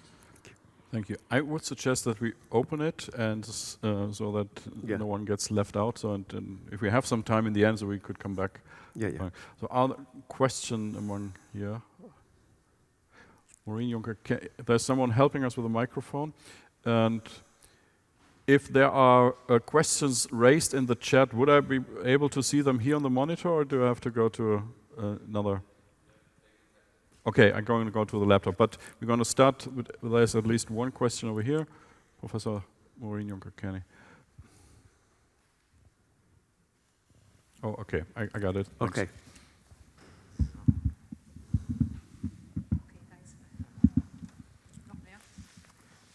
Okay, well, many thanks for very clear presentations and with very many aspects.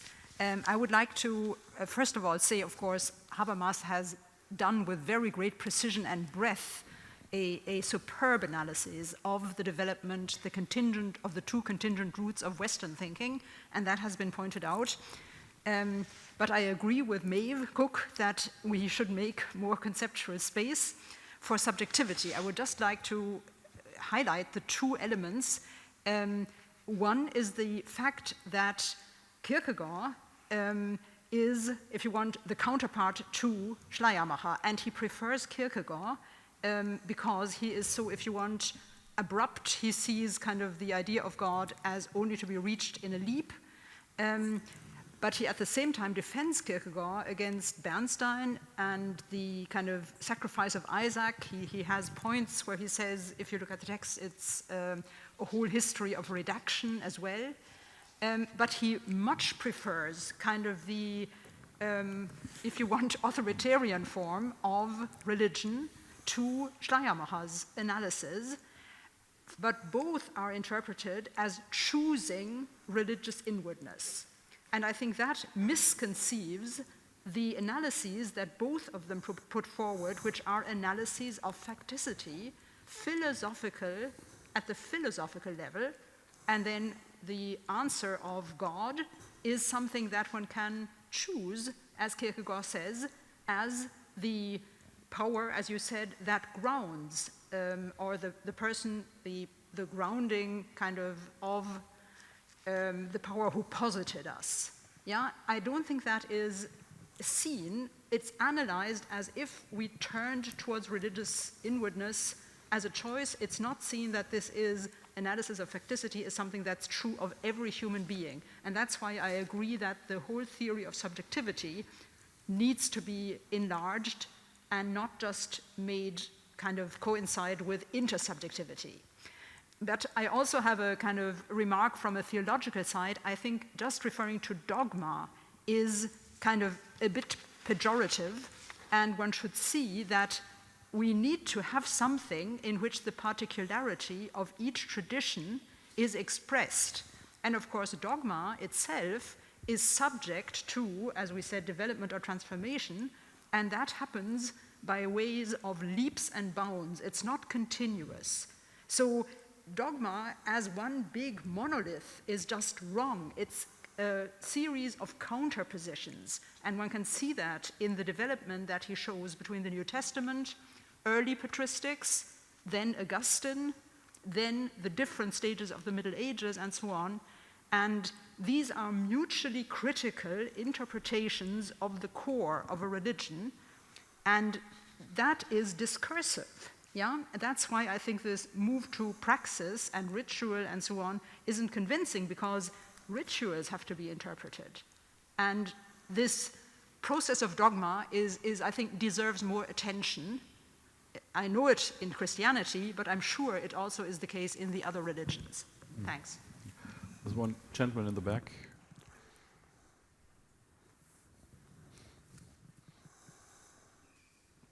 Thank you. My name is Martin Kirschner from Eichstätt, and I want to relate also to the presentation of Maeve Cooke.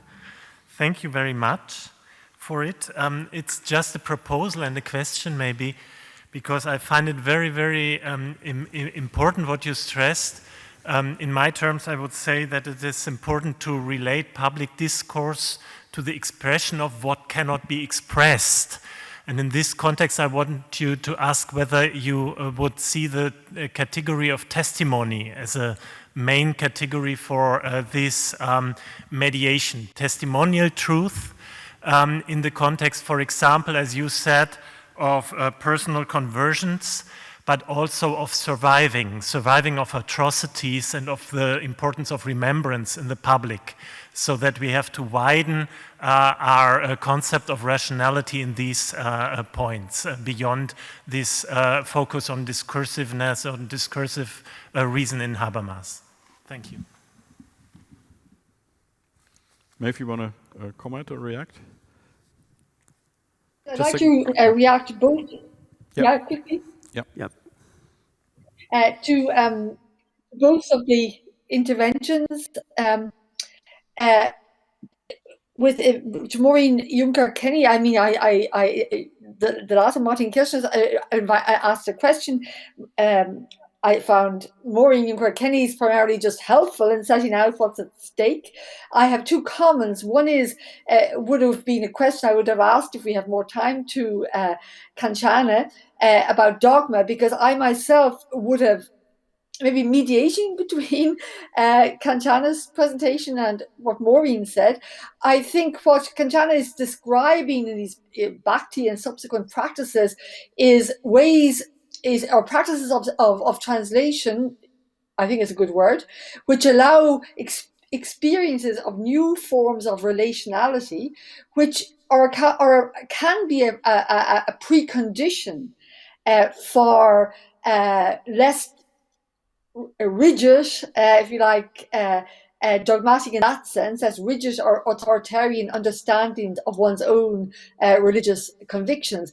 But the key question for me from a Habermasian perspective, and I would have liked to ask this, and I think that's where Maureen is going, is this is the precondition. You still can't get away from the question of whether one's own convictions are valid and how one should modify them, and how one makes how one engages in once one has come to see that one's Muslim neighbors are share with you as a Hindu a religious belief, even though it's very, very different in many respects. How do you begin to actually move beyond your particular understanding of your own faith, and how do they begin to move beyond theirs? I mean, these are the kind of questions that I think have to be addressed. With regard to autonomy, and this is coming back to, I think, what Eduardo said as well, I think I just want to make clear what the way I see existential ethical autonomy. I see it. I think Habermas doesn't have a conception of existential autonomy. But if he had, as I think he should have, he would have a vertical and a horizontal axis. So I'm completely in favor of the Habermasian emphasis on relationality, perhaps more than just intersubjectivity, in autonomy. But autonomy also has this dimension of self-determination. It has this, and that's self-determination in relation to what is right and good. So it has this orientation towards truth in the broader sense, vertical axis, if you like.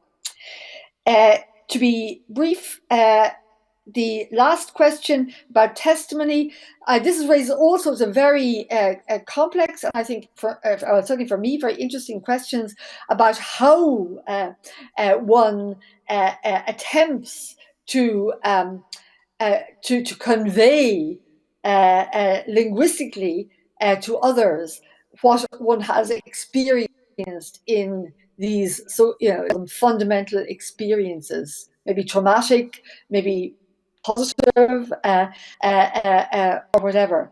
And I certainly think testimonies are one of the ways, but there are many ways, and sometimes there are many ways that have to overlap and intersect. I think there is no one way of doing it, and sometimes it just may be impossible to, at that particular moment, in that particular space, to convey to others.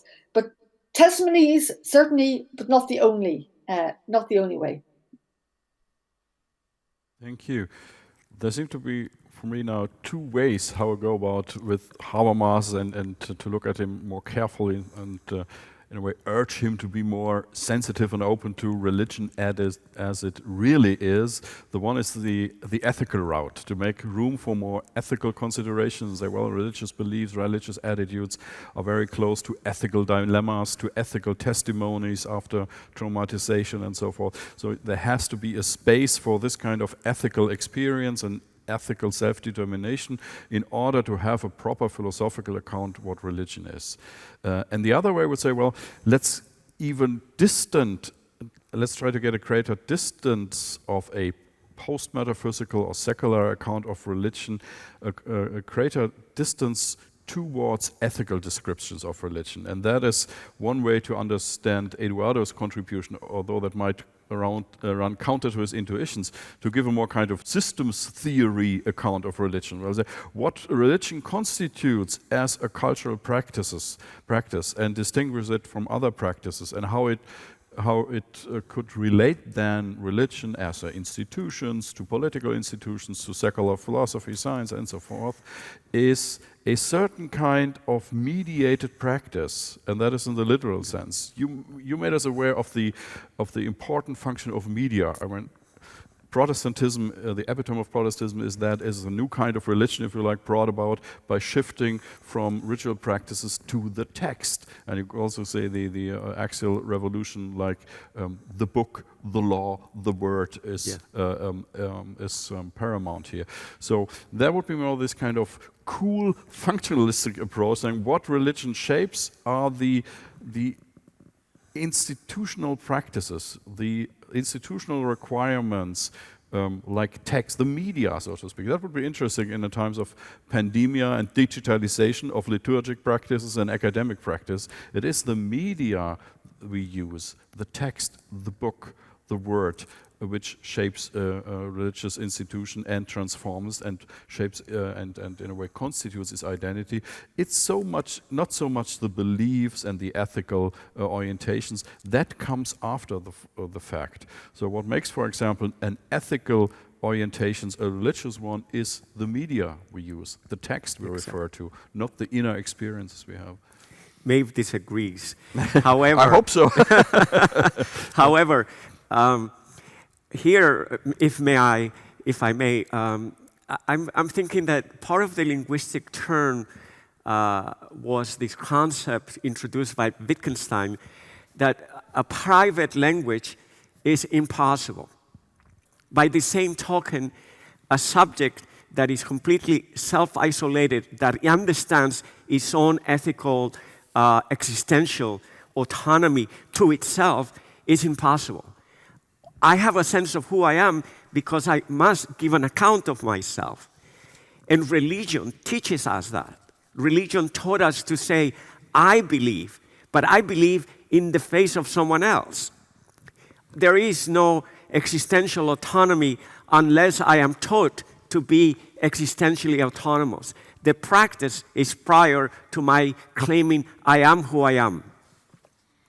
And so that's why I have an argument here with Maeve, because I think that the shift in Habermas is to say we learn to be autonomous. We don't begin autonomous, we learn to be autonomous. We are socialized into autonomy. And that's a phylogenetic story. Religion taught us to be autonomous. That's the theme of the second volume. Rational freedom is freedom for myself before others. That's how I understand it. So I appreciate very much how you're pushing the concept of what Jürgen called subjectivity. But a subject is always a theater of justification before someone else. Yeah, Maeve, please. Yeah, and then... I don't, I mean, I completely agree, Eduardo. Okay. So that's what, but I agree, and this is what I'd also say to Thomas, that's why I was shaking my head. I don't see the contradiction. I know there's an echo here. Yeah. And it's a bit, it's in the spirit of what I said earlier, which is that it's not a contradiction, because what you've described and also what Thomas set out for us are on the first level, if you like. So of course we have to be socialized into autonomy, but then the question doesn't go away, what is autonomy? So that's in part what Habermas has addressed in his work. He doesn't just address how we come to be autonomous, he addresses what it means to be autonomous. I think both are very important questions. With regard to Thomas, I would say, it's very interesting to take these two different perspectives, if you like, the systems theoretical and the existential ethical one, but I'd say they belong together. What you described, Thomas, was a point which seems to be absolutely right about institutions as media for shaping, and I would say stabilizing meanings and identities. That's true of every institution. But what is specific to religious institutions are things along the lines of what Eduardo was saying, that this brings us back to testimony, if you like. That's only one minor example, but you still have to then say what makes a religious institution different from, say, a legal institution or an ethical institution or some other institution. All institutions have that framing, stabilizing, shaping function. Thank you. You want to step in again, please? Yeah. May I address the second question? It's to Professor Eduardo Mendieta, especially referred to him. I doubt a bit in Habermas whether there is a kind of progress in his vision of history, and whether this does justice to the situation of late modernity we are living in two perspectives. On the one hand, I think how to handle his concept of communicative reason and of publicity in a situation of digitalization and of fragmentation of the public on a global level. And the second, maybe even more urgent, the second point, what about the ecological crisis and the relevance of indigenous religions, which are less anthropocentric and who do not stress autonomy, but the interrelatedness of and communality of humanity, and not only of humanity, but of all living things and of Mother Earth. So is it possible to integrate these views, and does he respond to these challenges? Excellent questions. Let me address the first one. Habermas has been a critic of the philosophy of history. He says that once metaphysics has been abolished, we also have to give up the Hegelian accounts of history. This is why he comes up with the term Reconstructive Sciences. And Reconstructive Sciences are what replaces in his work the philosophy of history. But they're done retrospectively. This is how we give an account of how we arrive at these skills, competencies. They're not driven by some metaphysics of history. They're driven by how we try to give an account of what we can do and are called to do. In this last book, he says one of the functions of philosophy is precisely to come up with those narratives, which are not guaranteed by a philosophy of history. So that's an excellent view. Now, what does that say then about whether there is religious progress or not. He seems to think that there is something called religious progress. What drives it? Is it the same thing in religion as it is in philosophy? The kinds of narratives that we tell us. I think that Juncker Kemi's point here is very good. Credo, the faith, the dogma, is one way in which we retrospectively reconstruct religions.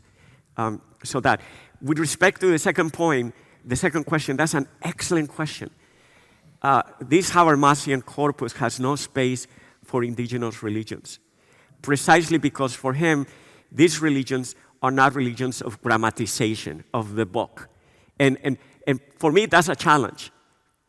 So yeah, great point.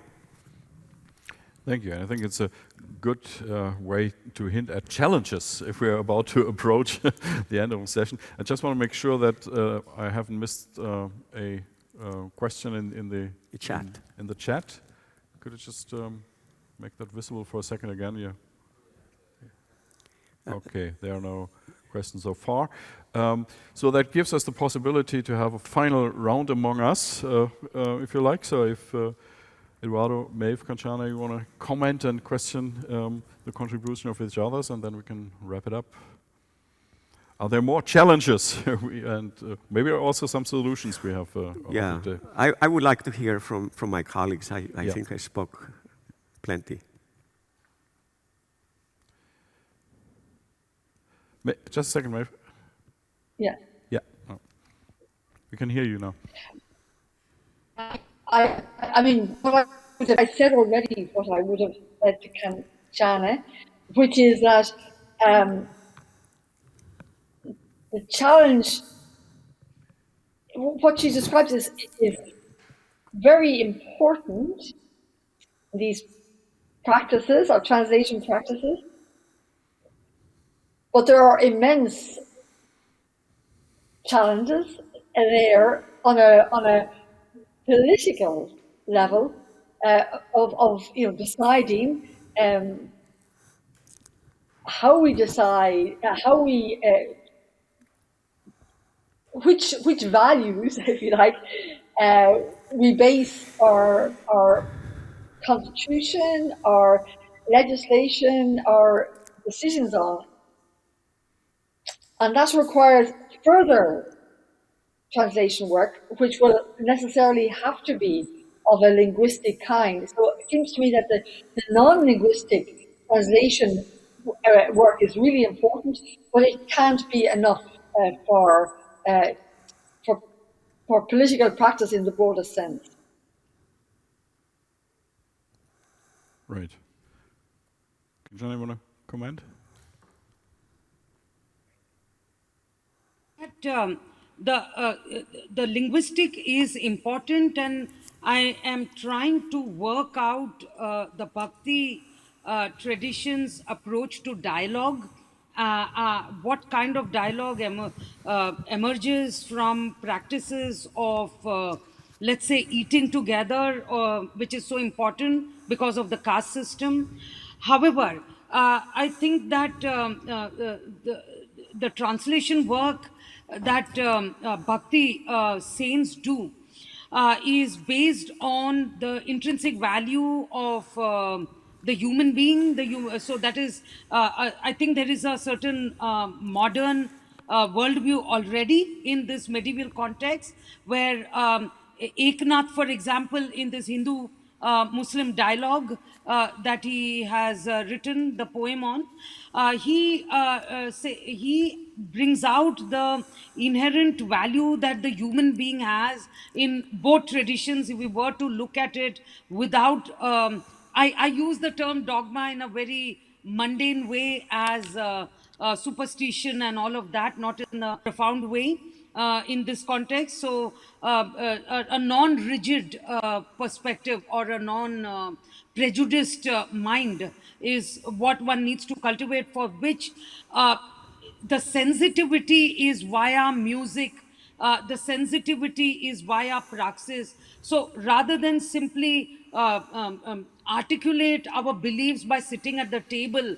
Maybe by doing things together, one would be able to start thinking in a certain way and also talking. But I'm also, so I thank you for that comment about translation, which I will think about very deeply, the political translation part. But I was also thinking about Professor Mendieta's talk, because I couldn't hear most of it as the audio system was not working, and then they sorted it out for me. But the part that I heard, he had, brought out the significance of language itself as a praxis, communicative praxis, which is a Habermasian notion of language.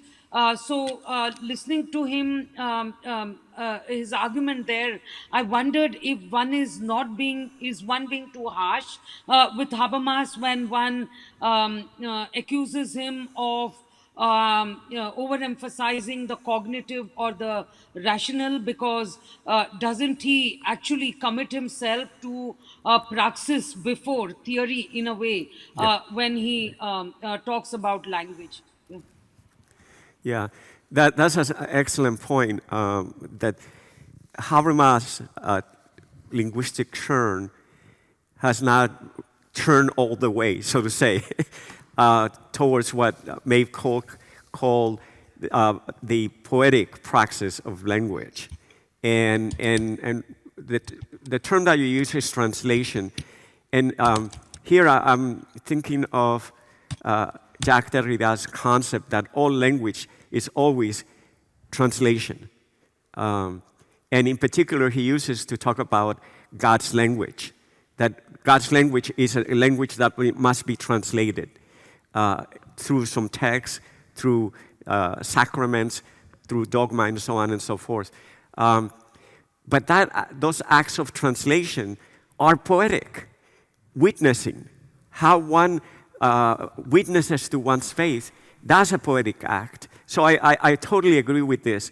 I think that just to move and perhaps bring Maeve back in the conversation, because you have written a lot about this, is with respect to the question about indigenous religions that are relational, religions of relation to the world, to the environment, to God in the world. One of the challenges of this text is that perhaps it remains too anthropocentric, precisely because it remains so focused on grammatization, on linguistification. And how do we relate to the world, the non-human environment? We don't relate to the non-human world environment in grammatical ways. We tend to it, we care. We engage in acts of translation, caring for the world. So perhaps one of the challenges of this text is that remains too anthropocentric, and thus maybe not so useful in our age of ecological crisis. So that's how I see it. And I know Maeve has talked about that Habermas remains too anthropocentric in this regard. I know we're running out of time, but I have to defend Habermas here. Not defend him, but I completely agree that as things stand, his position, his theory is not, well, it doesn't say anything helpful as regards these kind of ecological, in the broader sense, issues. But it seems to me it's not the relationality that's the problem. I think there is space in Habermas for developing all sorts of practices of relationality, also with non-human others. Yeah. I think the key, and this is why I keep insisting on it, and it was in my presentation today, the key difficulty, which Habermas really would have to give up, is thinking of truth in linguistified terms, that it is produced in the domain of practical reason linguistically, because that leaves no space for relating to in an ethical way that acknowledges the ethical quality of non-human others. So I think we really need to have a completely different way of thinking about our relations between humans and non-humans. And I think Habermas's de-transcendentalized framework presents an insurmountable difficulty. But there's many other parts of his communicative approach that could easily and should be preserved. And a last word is, I think relationality, and that's my vertical, horizontal, relationality and self-determination are very important, because we need critique, and to be a critical agent, you have to have self-determination in some sense. Not in Habermas' sense, perhaps, but in some sense. Yeah. Thank you. Kanchana made us aware of the importance of cultural practices like eating together and sitting on the table. We are approaching lunchtime at this part of the world, so I like to wrap it up. I would like to thank Hans-Peter Großhans, who is Professor for Systematic Theology here in Münster, and of course the Director of the European Academy of Religion, and I want to thank him for inviting us and having set up this panel, and also want to thank the organizational staff, especially the technique today makes it possible that we actually could really see and hear each other. There were only some slight weaknesses in internet transmission, but in most cases we could hear and see each other and really communicate and share our ideas. So thank you for that support. And I want to thank everybody who's joined us here, who listened to a long conversation and contributed with questions and suggestions. And above all, I want to, of course, thank the members of our panel, Kanchana, Mahadavan, Maeve, Cooke, and Eduardo Mendieta. And I hope at some point we can all get together in person and to take up all the suggestions which are on the table for today. This is a huge book, and it will be with us to be explored, criticized, and in a way further developed for a long time. Thank you, everybody, and have a nice break.